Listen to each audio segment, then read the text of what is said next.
حضرت عمر رضی اللہ تعالیٰ عنہ نے ایک شخص کو قتل کی سزا سنائی۔ اس نے 3 دن کی مہلت مانگی کہ بیوی بچے جنگل میں تنہا ہیں اور ان کا انتظام کر لوں۔ حضرت عمر رضی اللہ تعالیٰ عنہ نے لوگوں سے پوچھا کوئی ہے جو اس کی ضمانت دے۔ 3 مرتبہ پوچھا، کوئی کھڑا نہ ہوا۔ اچانک حضرت ابو ذر غفاری رضی اللہ تعالیٰ عنہ کھڑے ہوئے اور ضمانت دے دی، لیکن 3 دن گزر گئے، وہ شخص نہ آیا۔ ابو ذر غفاری رضی اللہ تعالیٰ عنہ موجود تھے۔ حضرت عمر رضی اللہ تعالیٰ عنہ نے تلوار اٹھائی، نعرہ تکبیر بلند کیا اور ابو ذر غفاری کی گردن پر بسم اللہ الرحمن الرحیم۔ روایت میں آتا ہے کہ حضرت عمر فاروق رضی اللہ تعالیٰ عنہ کے دور خلافت میں ایک عظیم صحابی حضرت ابو ذر غفاری رضی اللہ تعالیٰ عنہ مدینہ تشریف لائے۔ وہ زاہد، بے نیازی اور حق بات، بے خوف کہنے میں اپنی مثال آپ تھے۔ ایک دن انہوں نے دیکھا کہ بیت المال کے پاس لوگ جمع ہیں۔ حضرت عمر رضی اللہ تعالیٰ عنہ خود وہاں موجود تھے، ہر آنے والے کا حال پوچھ رہے تھے۔ نہ خلافت کا رعب، نہ بادشاہی کا انداز، بلکہ ایک جواب دہ بندے کی عاجزی نمایاں تھی۔ حضرت ابو ذر غفاری رضی اللہ تعالیٰ عنہ آگے بڑھے، کپڑوں پر سادگی، چہرے پر فکر کی روشنی اور آنکھوں میں وہ جرأت جو صرف سچ کے ساتھ ہوتی ہے۔ حضرت عمر رضی اللہ تعالیٰ عنہ نے انہیں دیکھا تو فوراً پہچان لیا اور فرمایا، اے ابو ذر، کیسے آنا ہوا؟ کسی ضرورت نے بلایا ہے یا صرف ملاقات کے لیے آئے ہو؟ حضرت ابو ذر رضی اللہ تعالیٰ عنہ نے پرسکون مگر گہرے لہجے میں جواب دیا، اے عمر، ضرورت تو ہے مگر اپنی ذات کے لیے نہیں، امت کے حال کے لیے۔ یہ سن کر حضرت عمر رضی اللہ تعالیٰ عنہ سنجیدہ ہو گئے۔ آپ انہیں ایک طرف لے گئے اور فرمایا، صاف بتاؤ، کیا تمہیں میرے طرز حکومت میں کوئی لغزش نظر آتی ہے؟ حضرت ابو ذر غفاری رضی اللہ تعالیٰ عنہ نے کہا، لغزش سے زیادہ مجھے اس دن کا خوف ہے۔ حضرت عمر رضی اللہ تعالیٰ عنہ نے پوچھا، کون سا دن؟ ابو ذر رضی اللہ تعالیٰ عنہ بولے، وہ دن جب عمر کو اللہ کے حضور کھڑا کیا جائے گا اور پوچھا جائے گا کہ اقتدار ملا تو عدل کتنا کیا اور دولت آئی تو دل کتنا بچا کر رکھا۔ یہ سن کر حضرت عمر رضی اللہ تعالیٰ عنہ کی آنکھوں سے آنسو بہنے لگے۔ آپ کچھ دیر خاموش رہے، پھر زمین سے ایک کنکر اٹھا کر ہاتھ میں رکھا اور فرمایا، ابو ذر، عمر کی حیثیت اللہ کے سامنے اس کنکر سے زیادہ نہیں، اگر اللہ نے تھامے نہ رکھا تو سب کچھ ہاتھ سے گر جائے گا۔ پھر آپ نے کہا، مجھے بار بار نصیحت کرتے رہنا، کیونکہ مجھے وہ شخص سب سے زیادہ محبوب ہے جو مجھے میری جواب دہی یاد دلائے۔ کہا جاتا ہے کہ اس ملاقات کے بعد حضرت عمر رضی اللہ تعالیٰ عنہ کئی راتوں تک سو نہ سکے، بیت المال کے معاملات پر نظر ڈالتے رہے اور اپنے نفس سے کہتے رہے، اگر ابو ذر جیسے سچ بولنے والے نہ ہوں تو عمر کیسے بچ پائے؟ یہ واقعہ اس حقیقت کی گواہی ہے کہ اسلام میں عظمت اقتدار میں نہیں، تقوی میں ہے، اور حق وہی ہے جو خلیفہ کے سامنے بلا خوف کہا جائے۔ حضرت شعیبی کہتے ہیں کہ حضرت عمر اور حضرت ابی بن کعب رضی اللہ تعالیٰ عنہ کے درمیان کھجور کے ایک درخت کے بارے میں جھگڑا ہو گیا۔ حضرت عمر رضی اللہ تعالیٰ عنہ نے فرمایا، آؤ ہم آپس کے فیصلے کے لیے کسی کو ثالث مقرر کر لیتے ہیں۔ چنانچہ ان دونوں حضرات نے حضرت زید بن ثابت رضی اللہ تعالیٰ عنہ کو اپنا ثالث بنا لیا۔ یہ دونوں حضرات حضرت زید رضی اللہ تعالیٰ عنہ کے پاس گئے اور حضرت عمر رضی اللہ تعالیٰ عنہ نے فرمایا، ہم آپ کے پاس اس لیے آئے ہیں تاکہ آپ ہمارے درمیان فیصلہ کر دیں، اور امیر المومنین ہو کر میں خود آپ کے پاس اس لیے آیا ہوں کیونکہ قاعدہ یہ ہے کہ فیصلہ کروانے والے خود ثالث کے گھر آیا کرتے ہیں۔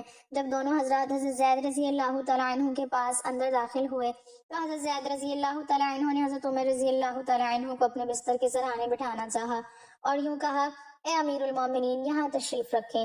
حضرت عمر رضی اللہ تعالیٰ عنہ نے ان سے فرمایا، یہ پہلا ظلم ہے جو آپ نے اپنے فیصلے میں کیا ہے، میں تو اپنے فریق مخالف کے ساتھ بیٹھوں گا۔ حضرت ابی اپنا دعویٰ پیش کیا جس کا حضرت عمر رضی اللہ تعالیٰ عنہ نے انکار کیا۔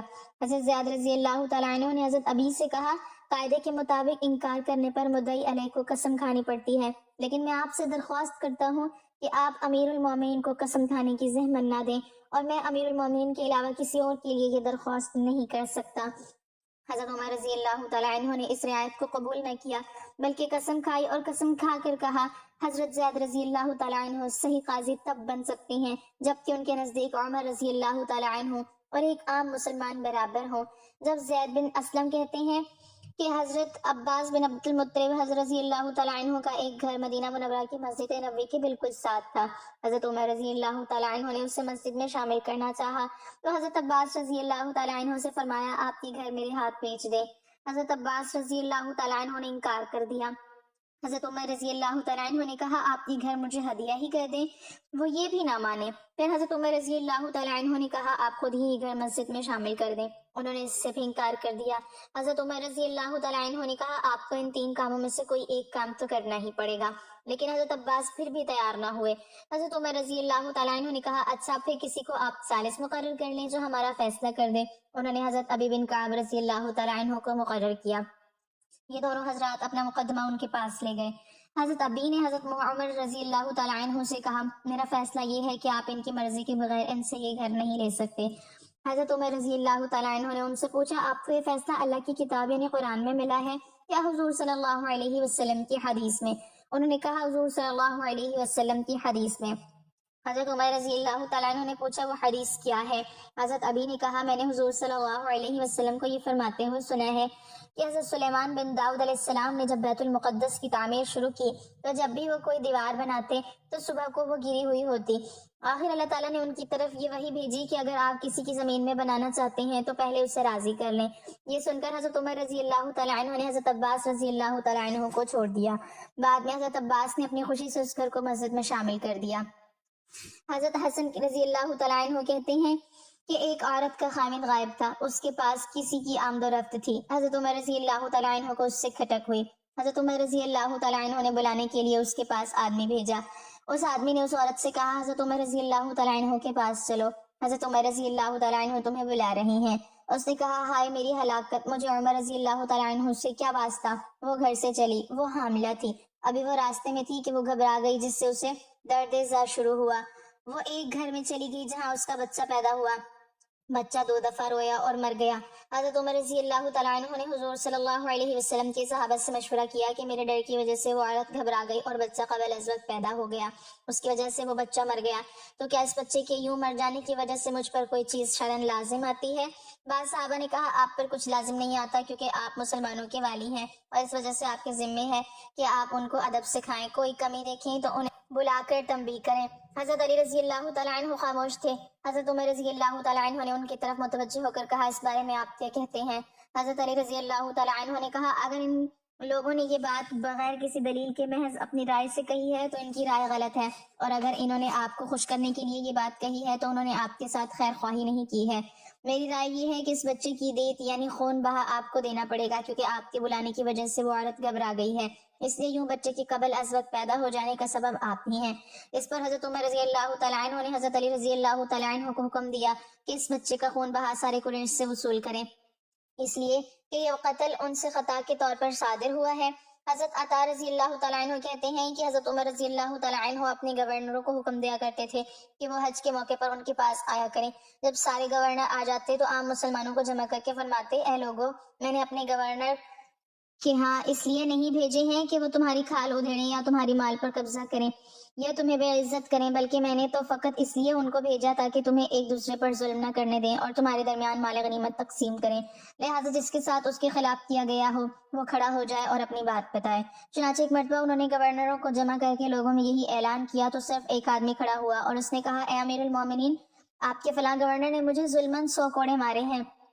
حضرت عمر رضی اللہ تعالیٰ عنہ نے اس گورنر سے کہا تم نے اسے کیوں مارا؟ اور اس آدمی سے کہا اٹھ اور اس گورنر سے بدلہ لے۔ اس پر حضرت عمرو بن عاص رضی اللہ تعالیٰ عنہ نے کھڑے ہو کر کہا اگر آپ نے اس طرح گورنروں سے بدلہ دلانا شروع کر دیا تو پھر آپ کے پاس بہت زیادہ شکایات آنے لگ جائیں گی اور یہ گورنروں سے بدلہ لینا ایسا دستور بن جائے گا کہ جو بھی آپ کے بعد آئے گا اسے یہ اختیار کرنا پڑے گا، حالانکہ اپنے گورنروں سے بدلہ دلوانا ہر امیر کے بس میں نہیں ہے۔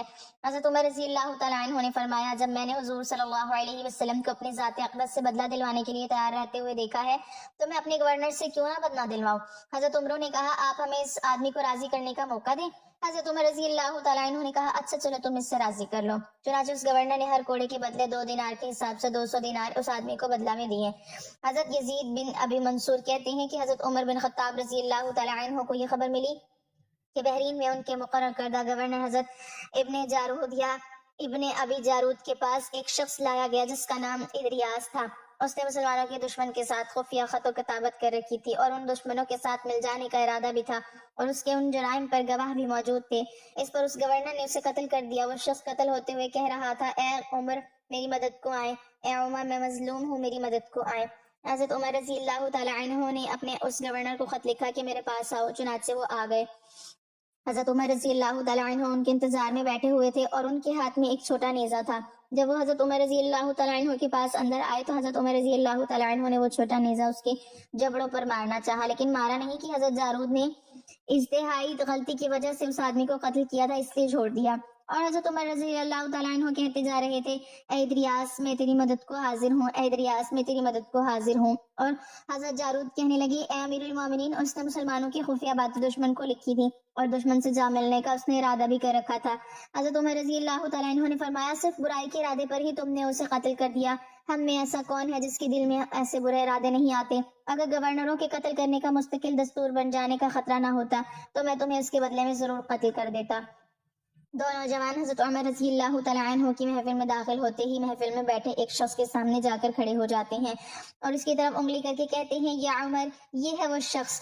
حضرت عمر رضی اللہ تعالیٰ عنہ ان سے پوچھتے ہیں، کیا کیا ہے اس شخص نے؟ یا امیر المومنین، اس شخص نے ہمارے باپ کو قتل کیا ہے۔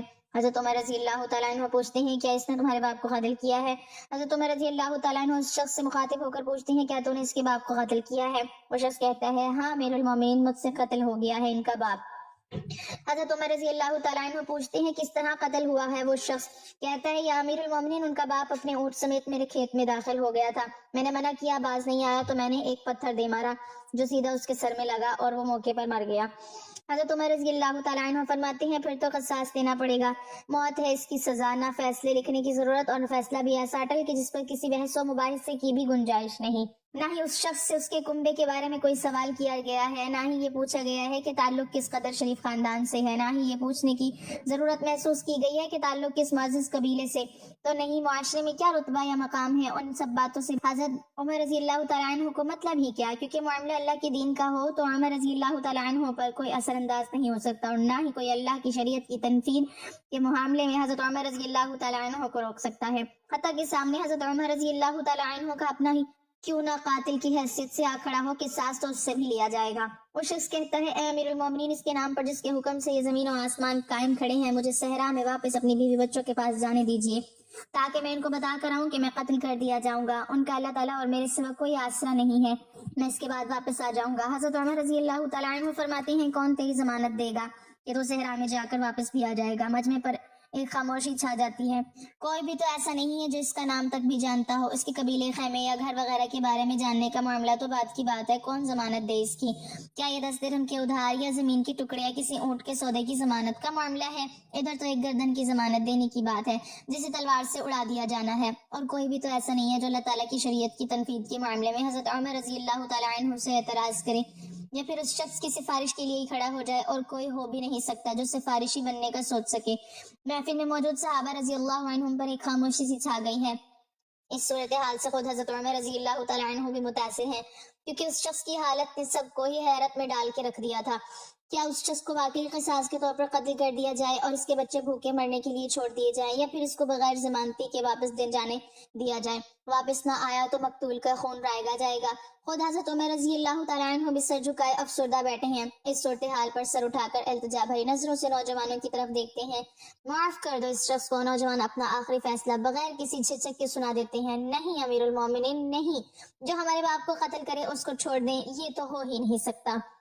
حضرت عمر رضی اللہ تعالیٰ عنہ ایک بار پھر مجمع کی طرف دیکھ کر بلند آواز سے پوچھتے ہیں، اے لوگو، ہے کوئی تم میں سے جو اس کی ضمانت دے؟ ابو ذر غفاری رضی اللہ تعالیٰ عنہ اپنے زہد و صدق سے بھرپور بڑھاپے کے ساتھ کھڑے ہو کر کہتے ہیں، میں ضمانت دیتا ہوں اس شخص کی۔ حضرت عمر رضی اللہ تعالیٰ عنہ کہتے ہیں، ابو ذر، اس نے قتل کیا ہے۔ حضرت ابو ذر رضی اللہ تعالیٰ عنہ اپنا اٹل فیصلہ سناتے ہیں، چاہے قتل ہی کیوں نہ کیا ہو۔ حضرت عمر رضی اللہ تعالیٰ عنہ سوال کرتے ہیں، جانتے ہو اسے؟ ابو ذر رضی اللہ تعالیٰ عنہ فرماتے ہیں، نہیں جانتا۔ حضرت عمر رضی اللہ تعالیٰ عنہ نے فرمایا، تو پھر کس طرح ضمانت دے رہے ہو؟ ابو ذر رضی اللہ تعالیٰ عنہ فرماتے ہیں کہ میں نے اس کے چہرے پر مومنوں کی صفات دیکھی ہیں اور مجھے ایسا لگتا ہے کہ یہ جھوٹ نہیں بول رہا، انشاءاللہ تعالیٰ یہ لوٹ کر واپس آ جائے گا۔ حضرت عمر رضی اللہ تعالیٰ عنہ فرماتے ہیں، ابو ذر دیکھ لو، اگر یہ 3 دن میں لوٹ کر نہ آیا تو مجھے تیری جدائی کا صدمہ دیکھنا پڑے گا۔ ابو ذر رضی اللہ تعالیٰ عنہ اپنے فیصلے پر ڈٹے ہوئے جواب دیتے ہیں، امیر المومنین، پھر اللہ مالک ہے۔ حضرت عمر رضی اللہ تعالیٰ عنہ سے 3 دن کی مہلت پا کر وہ شخص رخصت ہو جاتا ہے۔ کچھ ضروری تیاریوں کے لیے بیوی بچوں کو الوداع کہنے اپنے بعد ان کے لیے کوئی راہ دیکھنے اور پھر اس کے بعد قصاص کی ادائیگی کے لیے قتل کیے جانے کی غرض سے لوٹ کر واپس آنے کے لیے، اور پھر 3 راتوں کے بعد حضرت عمر رضی اللہ تعالیٰ عنہ بھلا اس امر کو کیسے بھلا پاتے؟ انہوں نے تو ایک لمحہ گن کر کاٹا تھا۔ عصر کے وقت شہر میں صلاۃ جامعہ کی مرادیں پھر جاتی ہیں، نوجوان اپنے باپ کا قصاص لینے کے لیے بے چین، اور لوگوں کا مجمع اللہ کی شریعت کی تنفیذ دیکھنے کے لیے جمع ہو چکا ہے۔ ابو ذر رضی اللہ تعالیٰ عنہ بھی تشریف لاتے ہیں اور آ کر حضرت عمر رضی اللہ تعالیٰ عنہ کے سامنے بیٹھ جاتے ہیں۔ حضرت عمر رضی اللہ تعالیٰ عنہ سوال کرتے ہیں، کدھر ہے وہ آدمی؟ ابو ذر رضی اللہ تعالیٰ عنہ مختصر جواب دیتے ہیں، مجھے کوئی پتہ نہیں ہے یا امیر المومنین۔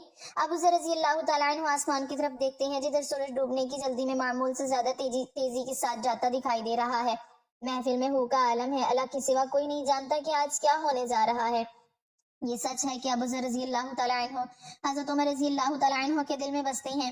حضرت عمر رضی اللہ تعالیٰ عنہ سے ان کے جسم کا ٹکڑا مانگے تو حضرت عمر رضی اللہ تعالیٰ عنہ دیر نہ کریں، کاٹ کر ابو ذر رضی اللہ تعالیٰ عنہ کے حوالے کر دیں۔ لیکن ادھر معاملہ شریعت کا ہے، اللہ کے احکامات کی بجا آوری کا ہے۔ کوئی کھیل تماشا نہیں ہونے جا رہا، نہ ہی کسی کی صلاحیت یا حیثیت کی پیمائش ہو رہی ہے، حالات و واقعات کے مطابق نہیں، اور نہ ہی زمان و مکان کو بیچ میں لایا جاتا ہے۔ قاتل نہیں آتا تو ضامن کے گردن جاتی نظر آ رہی ہے۔ مغرب سے چند لحظات پہلے وہ شخص آ جاتا ہے، بے ساختہ حضرت عمر رضی اللہ تعالیٰ عنہ کے منہ سے اللہ اکبر کی صدا نکلتی ہے، ساتھ ہی مجمع بھی اللہ اکبر کا ایک بھرپور نعرہ لگاتا ہے۔ حضرت عمر رضی اللہ تعالیٰ عنہ اس شخص سے مخاطب ہو کر کہتے ہیں، اے شخص، اگر تو لوٹ کر نہ بھی آتا تو ہم نے تیرا کیا کر لینا تھا؟ نہ ہی تو کوئی تیرا گھر جانتا تھا اور نہ ہی کوئی تیرا پتہ جانتا تھا۔ وہ بولا، امیر المومنین، اللہ کی قسم بات آپ کی نہیں ہے، بات اس ذات کی ہے جو سب ظاہر و پوشیدہ کے بارے میں جانتا ہے۔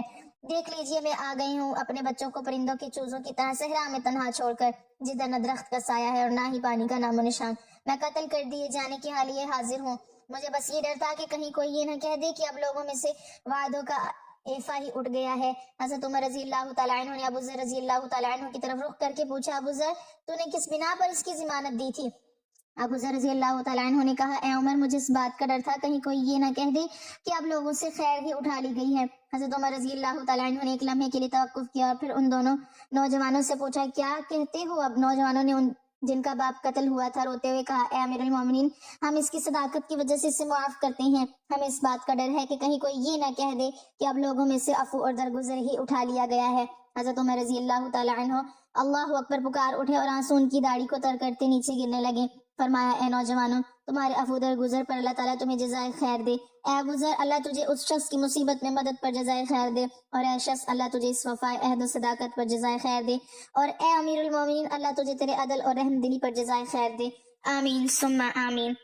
ناظرین، کمنٹ باکس میں اللہ تعالیٰ کی 99 ناموں میں سے ایک نام ضرور ٹائپ کریں۔